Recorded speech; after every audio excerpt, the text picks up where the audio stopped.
Good morning. This hearing of the Housing, Transportation, Community Development Subcommittee will come to order.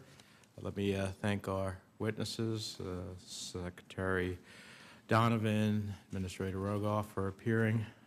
We appreciate the insights you'll be able to lend us. Today, we look back at Superstorm Sandy, the devastation it caused, the status of recovery efforts, and what lies ahead for the families of my state and every state that felt the impact of the storm and that might face similar challenges in the future.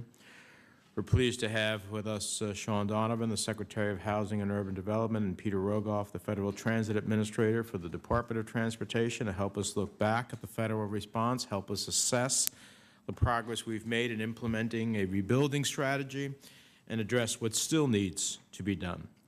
And let me just say, from the chair's own perspective, they've done a remarkable job in not only helping us rebuild, but also in addressing key vulnerabilities. Secretary Donovan has ably led the President's Hurricane Sandy Task Force, helped coordinate the federal response, and recently published the Hurricane Sandy Rebuilding Strategy Report with 69 recommendations to make sure we're not as vulnerable when the next storm comes. Administrator Rogoff has led the FTA in standing up the Public Transportation Emergency Relief Program created by this committee just before the storm in MAP 21. Public transportation is essential to the region, and the Administrator has helped us get service back to pre-storm levels and is now helping the region come back stronger than ever. As we convene today, it's hard to believe that we are approaching the one-year anniversary of Sandy. It was October 29th when the hurricane made landfall in southern New Jersey. 159 people lost their lives. 8.5 million customers lost power. More than 650,000 homes were damaged or destroyed. Hundreds of thousands of businesses were forced to close from a storm that caused an estimated $65 billion in economic loss and resulted in declarations of emergencies or disasters in 13 states up and down the East Coast. In a matter of moments, people lost loved ones. They lost their homes, their property, their possessions, the cherished photographs and keepsakes of a lifetime, but they stood strong and began to rebuild. For 10 days, millions along the East Coast lived without power, without phones. There were seniors stranded on the upper floors of buildings where elevator service was out. The loss of power led to fuel shortages and long gas lines.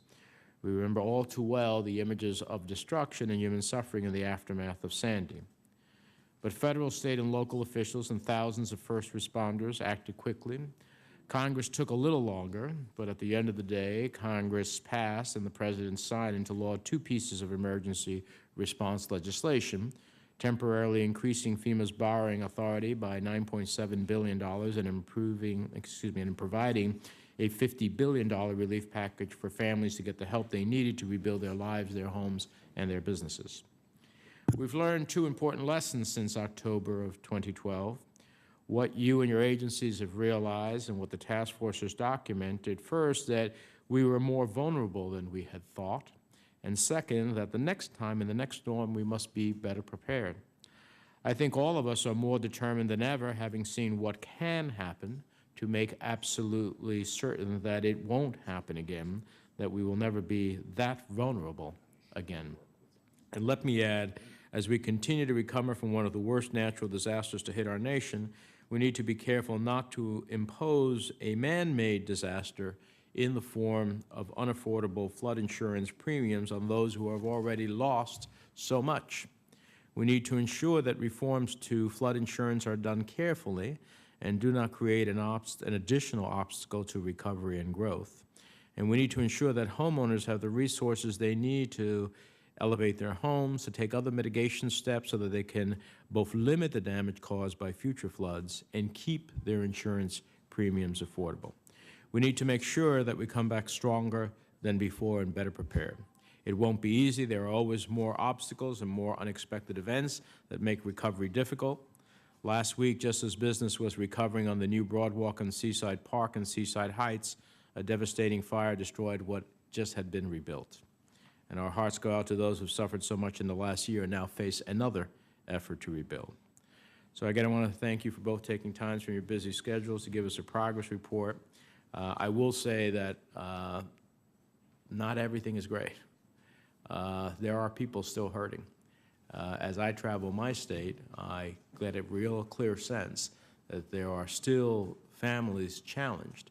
And while we've made a lot of progress, and we should be proud in that progress, it would be wrong to believe that we have overcome all of the challenges that were created by Superstorm Sandy.